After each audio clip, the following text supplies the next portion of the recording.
5-ാം മാസം അറിയിപ്പ് ചടങ്ങാണ് ഇന്ന്.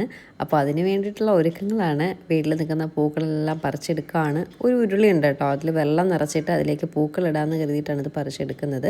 താഴെ അച്ഛനും അമ്മയും പിന്നെ ഏട്ടനും പിന്നെ നമ്മുടെ ഒരു അടുത്ത ഫ്രണ്ടായിട്ടുള്ള വേറൊരു മനോജേട്ടനും എല്ലാവരും കൂടി ചേർന്നിട്ട് ഇവിടെ ഒരുക്കങ്ങളുടെ മേളം കേട്ടോ. മേശയിടുന്നു, കസേരയിടുന്നു.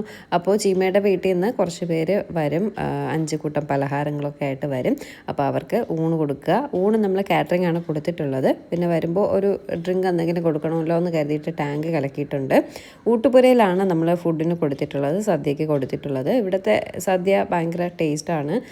സദ്യ എല്ലാം വെജിറ്റേറിയൻ ആയാലും നോൺ വെജൊക്കെ ആണെങ്കിലും നമ്മൾ കഴിച്ചിട്ടുള്ളതെല്ലാം നല്ലതാണ്. അപ്പോൾ ഞങ്ങളുടെ നെട്ടയത്തെ വീട് പാലുകാച്ചിൻ്റെ അന്ന് ഇവർക്ക് കാറ്ററിംഗ് നമ്മൾ കൊടുത്തിട്ടുള്ളതാണ്. അന്ന് മുതലുള്ള രുചി ഇപ്പോഴും നാവിലുള്ളത് കൊണ്ട് നമ്മുടെ എല്ലാ കാര്യങ്ങൾക്കും ഊട്ടുപുരയിൽ തന്നെയാണ് കൊടുക്കുന്നത്. ചീമയുടെ കല്യാണവും ഇവിടെ തന്നെയാണ് കൊടുത്തിട്ടുള്ളത് കേട്ടോ. കല്യാണ സദ്യയും ഒക്കെ ഭയങ്കര ഗ്രാൻഡായിട്ടുള്ള സദ്യയായിരുന്നു ചീമയുടെ കല്യാണ സദ്യയൊക്കെ. അതെല്ലാം നമ്മൾ പറഞ്ഞ നീഡ് അനുസരിച്ച് തന്നെ അവർ ഓരോ കാര്യങ്ങളും ചെയ്തു തന്നു. അങ്ങനെ സദ്യ എല്ലാം എടുത്തിട്ട് നേരെ വീട്ടിൽ വന്നു. വീട്ടിൽ വന്നപ്പോഴേക്കും വിളിച്ചവരെല്ലാം വന്നുകൊണ്ടിരിക്കുകയാണ്. വിളിച്ചവരെല്ലാം വന്നു എന്ന് ഞാൻ പറയില്ല, വിളിച്ചവരിൽ വേറെ ബുദ്ധിമുട്ടുകളും തിരക്കുകളൊന്നും ഇല്ലാത്തവരെല്ലാവരും എത്തിയിട്ടുണ്ടായിരുന്നു. ബന്ധുക്കളും അടുത്ത നെയ്ബേഴ്സും ഒക്കെ ഉണ്ടായിരുന്നു കേട്ടോ.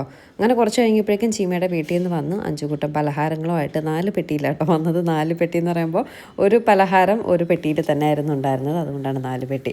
അപ്പോൾ ചിലപ്പോൾ ചിലർക്ക് കാണുമ്പോൾ ഈ 4 അല്ലേ ഉള്ളൂ എന്ന് തോന്നും, അതുകൊണ്ടാണ് ഞാൻ എടുത്ത് പറഞ്ഞത്. എന്നിട്ട് അവർക്കെല്ലാം ഭക്ഷണം എല്ലാം കൊടുത്ത ശേഷം ചീമയും സച്ചിനും വരില്ല, അവർക്ക് വേണ്ടിയിട്ടുള്ള സദ്യ നമ്മളിതേ കൊടുത്ത് വിടുകയാണ്. അങ്ങനെ ഒരു സിസ്റ്റം ഉണ്ടെന്ന് പറയുന്നു, നമുക്കറിയത്തില്ല. എൻ്റെ കാര്യങ്ങൾക്കൊന്നും ഇങ്ങനെ ചടങ്ങുകളോ ഒന്നും ഉണ്ടായിരുന്നില്ല, അതുകൊണ്ട് ആർക്കും വലിയ പിടിയില്ല. അപ്പോൾ എല്ലാവരും പറയുന്നത് തന്നെ നമുക്ക് കാര്യം അങ്ങനെ ചടങ്ങുണ്ടെന്ന് പറഞ്ഞു. അങ്ങനെ അവർക്ക് സദ്യ കൊടുത്തു വിട്ടു. മുറുക്ക്, അച്ചപ്പം, നെയ്യപ്പം, പക്കവട, പിന്നെ മുന്തിരിക്കൊത്ത്, ഇത്രയും സാധനങ്ങളാണ് കൊണ്ടുവന്നത് 5 കൂട്ടം പലഹാരങ്ങളായിട്ട്. എന്നിട്ട് അതെല്ലാം കൂടി നമ്മൾ വരുന്നവർക്ക് ഒരു റിട്ടേൺ ഗിഫ്റ്റ് പോലെ ഈ പലഹാരങ്ങളെല്ലാം വെച്ച് കൊടുക്കുന്നുണ്ട്. അപ്പോൾ അതിന് ഞാനൊരു കവർ എടുത്ത് ഇതെല്ലാം സെറ്റ് ചെയ്യാം കേട്ടോ. എന്തൊക്കെ ചടങ്ങുകളും ആചാരങ്ങളും അല്ലേ. ഇനി നമ്മൾ 7-ാം മാസം അറിയിക്കാനായിട്ട് അങ്ങോട്ടേക്ക് പോവും 7 കൂട്ടം പലഹാരങ്ങളുമായിട്ട്. എന്നിട്ട് ചീമയും വിളിച്ചുകൊണ്ട് വരും കേട്ടോ. പിന്നെ ചീമ ഡെലിവറി എല്ലാം കഴിഞ്ഞ് കുഞ്ഞുവാവയെല്ലാം വന്ന് നൂലുകെട്ടൊക്കെ കഴിഞ്ഞിട്ട് അങ്ങോട്ട് പോകത്തുള്ളൂ. അതിന് ഒരു 2 മാസം കൂടെ കഴിയുമ്പോൾ 7-ാം മാസം ആവും. എന്നിട്ട് ഇതെല്ലാം കഴിഞ്ഞ ശേഷം നമ്മുടെ വീട്ടിൽ വന്ന നമ്മുടെ ഗസ്റ്റുകളെല്ലാവരും കൂടി ചേർന്നിരുന്ന് ഭക്ഷണമൊക്കെ കഴിക്കുകയാണ്. വേദയുടെ ഫ്രണ്ട്സും എല്ലാവരും ഉണ്ടായിരുന്നു കേട്ടോ. അപ്പോൾ എല്ലാവരും കൂടി ഇരുന്നിട്ട് ഭക്ഷണം കഴിക്കുകയാണ്. ശേഷം എല്ലാ സാധനങ്ങളും അടുക്കി പറക്കി തിരിച്ച് ഫുഡ് എടുത്തെടുത്ത് തിരിച്ച് കൊടുക്കാനൊക്കെ പോവുകയാണ്. പിന്നെ ടേബിളും ചെയറും ഒക്കെ എടുത്തെടുത്ത് തിരിച്ച് കൊടുക്കുക കേട്ടോ. ഇതെല്ലാം വേദയാണ് എടുത്ത് തന്നത്. അപ്പോൾ വേദ തനിയെ വേദയുടെ വീഡിയോ എടുക്കുകയാണ്.